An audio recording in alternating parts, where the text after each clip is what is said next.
2007년도에 미국산 쇠고기가 처음에 국내에 판매됐어요. 할인점에서. 구매했던 장본인이 접니다. 50이 넘어가면 뒷방 늙은이 같은 느낌이 많이 있습니다.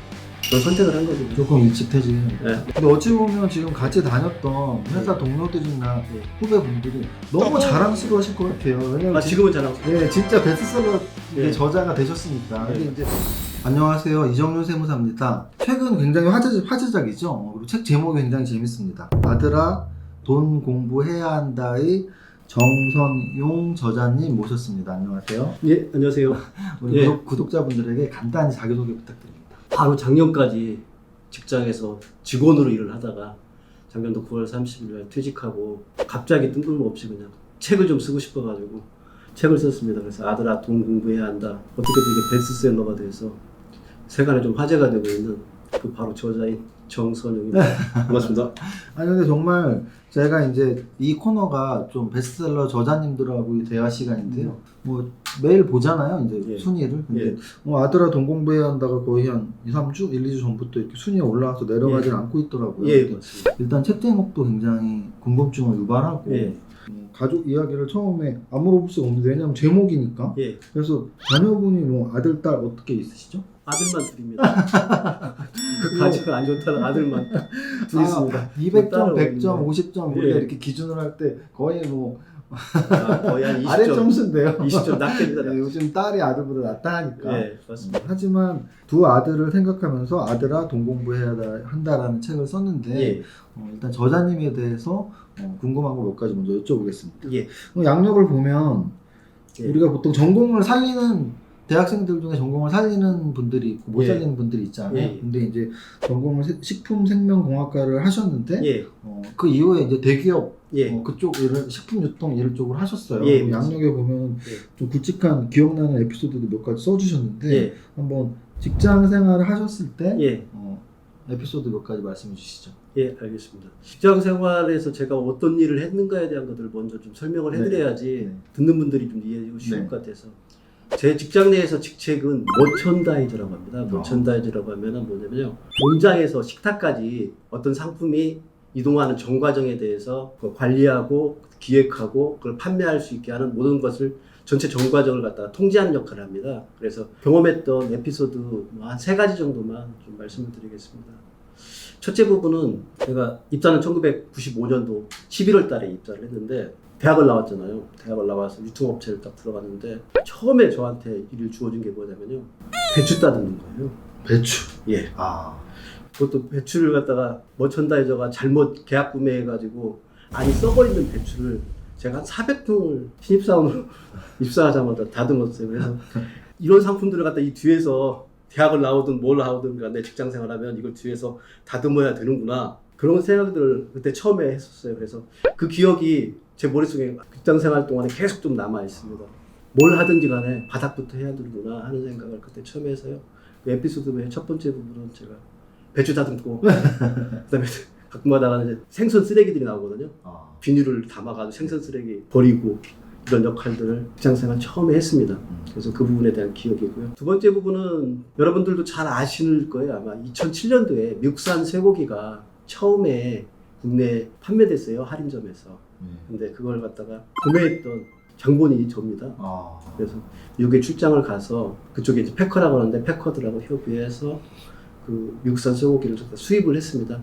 수입을 했는데 그때 당시 난리가 났었죠. 아마 여러분들도 기억할 것 같은데 저희 롯데마트 매장에 와가지고 막 똥 뿌리는 농민들도 있어요. 반대하시는 분들이 예, 있었죠. 그래서 한우 대비해서 너무 저렴하니까 또 맛도 있기 때문에 사가겠다는 분도 계시고 그래서 양쪽 분들이 충돌해가지고 있는 그런 상황 속에 제가 있었을 거죠. 그래서 난감하셨겠네요. 난감하죠. 고객들은 이걸 생산하고 있는 한우 농가나 이쪽에서는 왜 미국산 소고기 안전성도 검증 안 된 소고기를 파느냐. 그래서 그런 논란의 중심에 있었던 그 기억이 두 번째로 좀 생각이 나고요. 세 번째 부분은 2017년도에 요리하다라는 브랜드를 제가 요리하다가 뭐냐면 요즘 유행하잖아요. 밀키트 가정간편식. 그 가정간편식에 대한 브랜드를 갖다가 만들었습니다. 보통 그런 상품 브랜드를 만들 때면은 명사를 보통 사용합니다. 그렇죠. 네, 명사를 사용하는데 저 같은 건 특이하게 요리하다 동사를 사용했어요.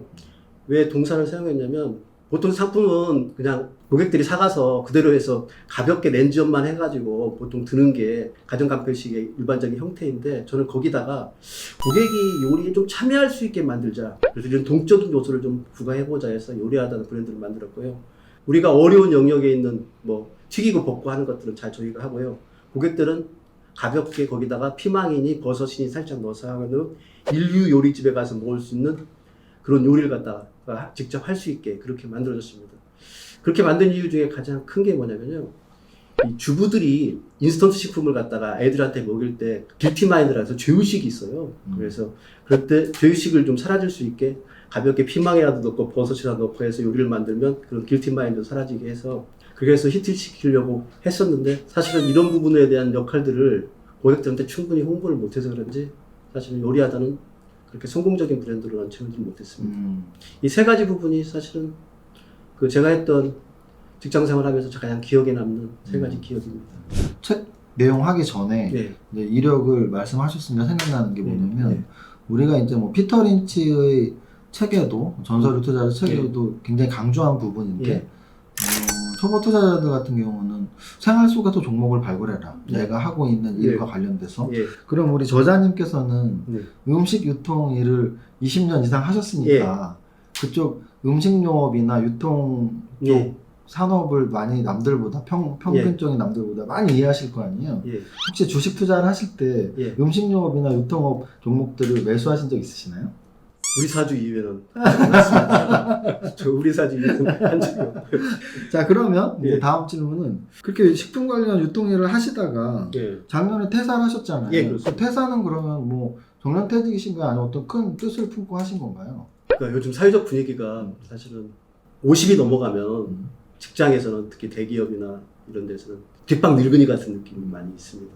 그리고 결국 뒷방 늙은이로 지내다가 한직 밀리다가 퇴직하는 게 대부분이기 때문에 저는 선택을 한 겁니다. 조금 일찍 퇴직해야겠다. 네, 내가 선택을 해서 내가 퇴직을 하겠다는 부분으로 선택을 했고요.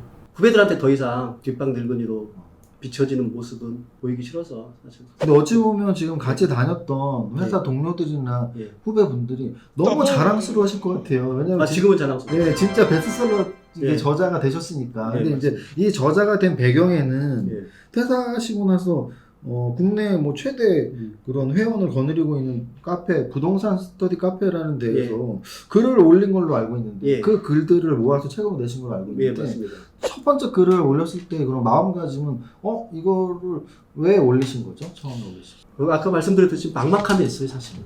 막막함 때문에 뭔가를 좀 하고 싶었는데, 사실은 퇴직하고서 제가 하고 싶었던 건 산티아고 순례길을 한번 걷고 싶었어요. 그 800km의 길을 그냥 걸으면서 20km씩 40일 동안 걸으면서 온전한 나하고 한번 만나보는 그런 길들을 한번 해보고 싶었어요. 근데 이게 코로나 때문에 안 됐잖아요. 그래서 코로나 때문에 안 되기 때문에, 그러면 산티아고 순례길을 걷는 것 같은, 어쩌면 나 혼자를 만날 수 있는 길이 뭔가 이렇게 생각해 보니까 글 쓰는 거더라고요.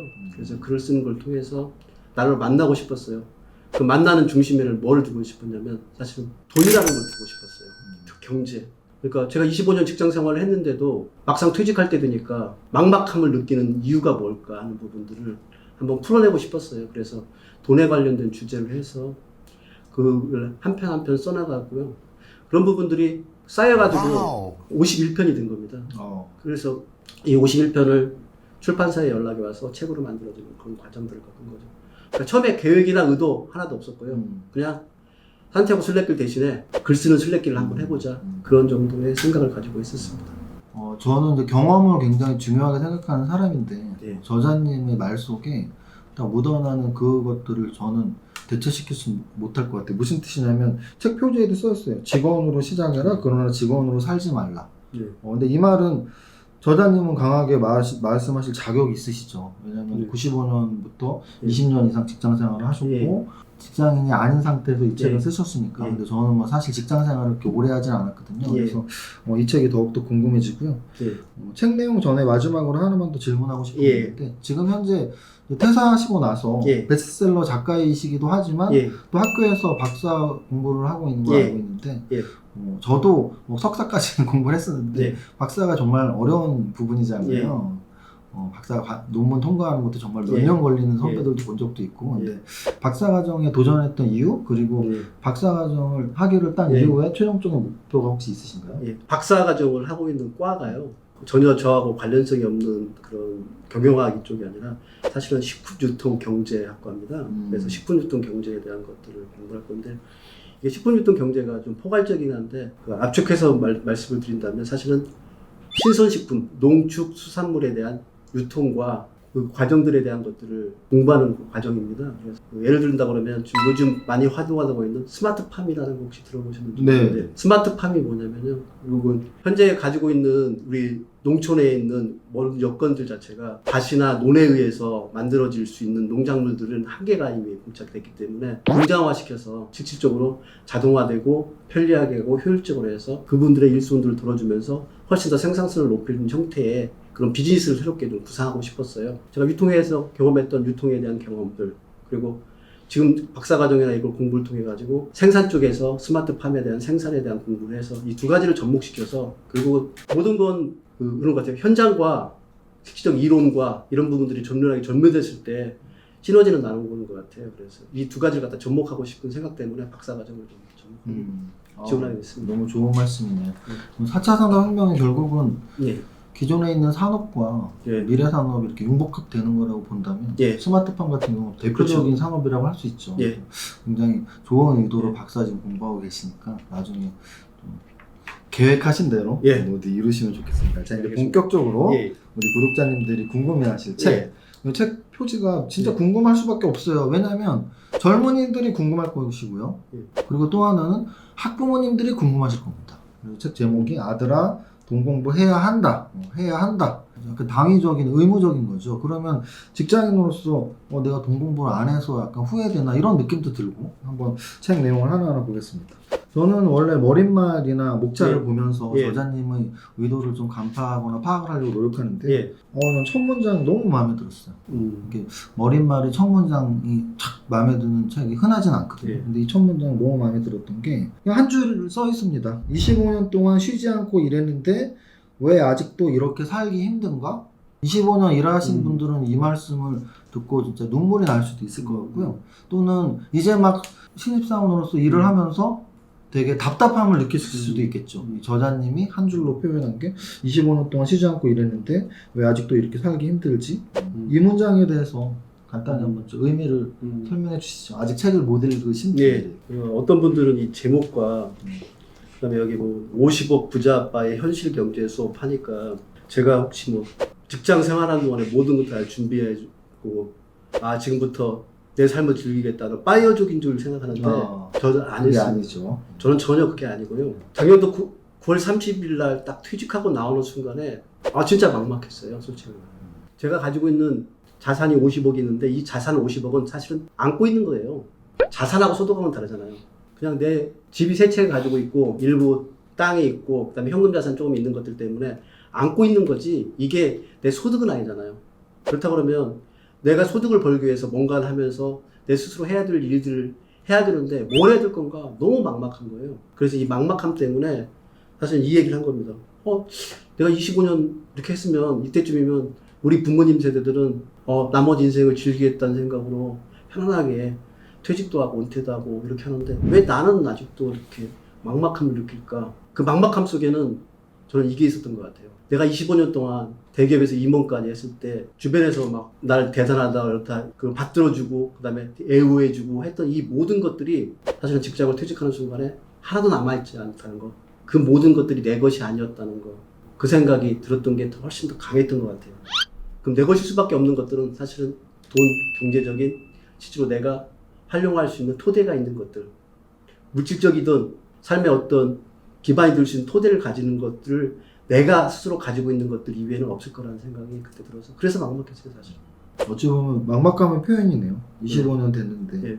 그 막막함 속에서 결국은 그래도 제목 자체가 돈 공부해야 한다는 것처럼 돈 또는 물질적인 게 나한테 남아있다라는 생각이 드시는 거죠. 그렇죠. 더 재밌는 게 있습니다. 이제 역시 머릿말에서 벌써 눈치를 다 챌 수 있는데요.